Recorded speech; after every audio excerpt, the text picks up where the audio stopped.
changes have meaning. The changes have meaning. The changes have meaning. Did you know the Mandela Effect is actually a big puzzle? Puzzle.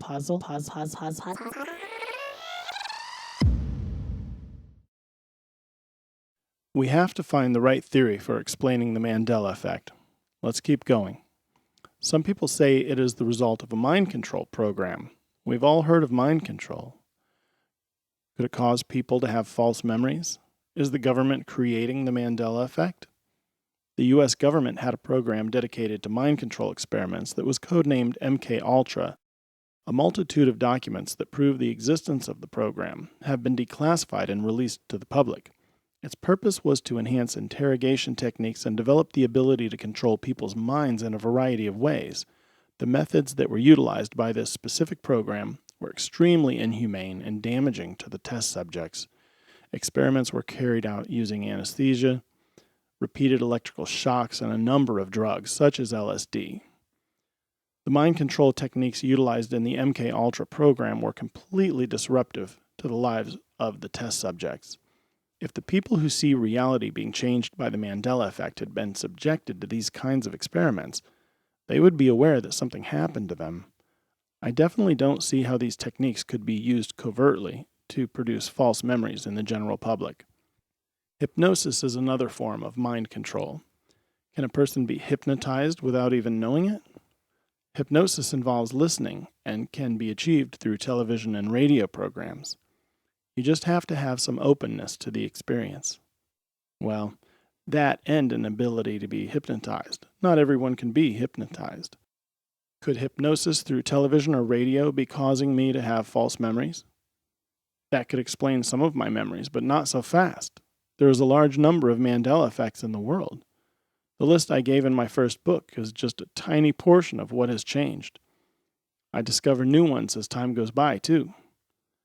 It would take a massive amount of hypnosis to create the perception of the Mandela Effect that we now have. But let's go with this concept for a minute. Let's say that hypnosis through television, radio, and online entertainment has been happening on that kind of scale. Wouldn't people be aware that it was happening? Hypnosis can achieve some amazing things due to the power of the mind, but it isn't magic. The process of hypnosis involves an induction. This is a series of instructions or suggestions spoken by the hypnotist. Some people can't remember a hypnotist's instructions after a session, but some can.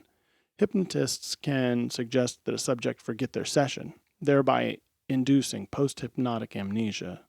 This increases the likelihood that someone will be forgetful, but the effectiveness of this technique varies, depending on the person being hypnotized. Don't forget the fact that some people just can't be hypnotized. Efforts to do so would not slip by them. And these people would hear exactly what the hypnotist was trying to achieve. Therefore, if hypnosis was causing people to believe in an array of false memories, there would be no need for long-winded arguments about what had taken place. The hypnotic program material that caused all the concern could be pointed out, and that would be the end of the matter. Are you familiar with the concept of subliminal messages? I consider this to be a form of mind control, so let's discuss it.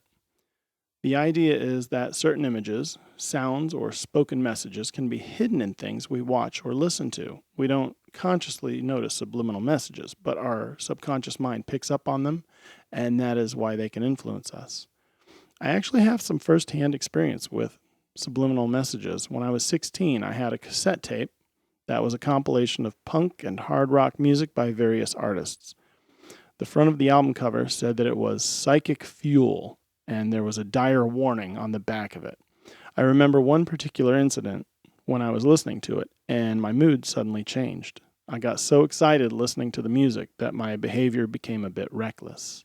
I worked on a golf course, so I was driving this gas-powered cart around at top speed, swerving and zooming over these landscaped hills. It was a lot of fun, and I didn't get into any trouble. When I ended my little reign of vehicular terror, I realized I lost the gas can that was in the back of the cart. I had to go back and find it. I continued listening to the album, and eventually I began to understand the spoken message that was obscured by the raucous music. It was then I realized that subliminal messages really can affect us. The experience I had was very short-lived and had no lasting impact on my attitudes or thinking. It influenced my mood, nothing more. To summarize, I don't see how mind control could be used to create the same set of circumstances we find surrounding the Mandela effect. I think memories can be tampered with, but there is nothing too magical about the process involved. Having it happen while no attention is drawn to the method and means being utilized, it's just too much to swallow.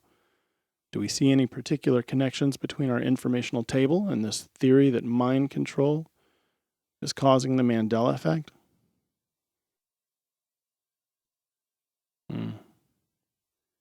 Hang tough with me, Mandelians. The truth is out there and we are going to get it. Listen, you beat up my husband, I'm going to take you down.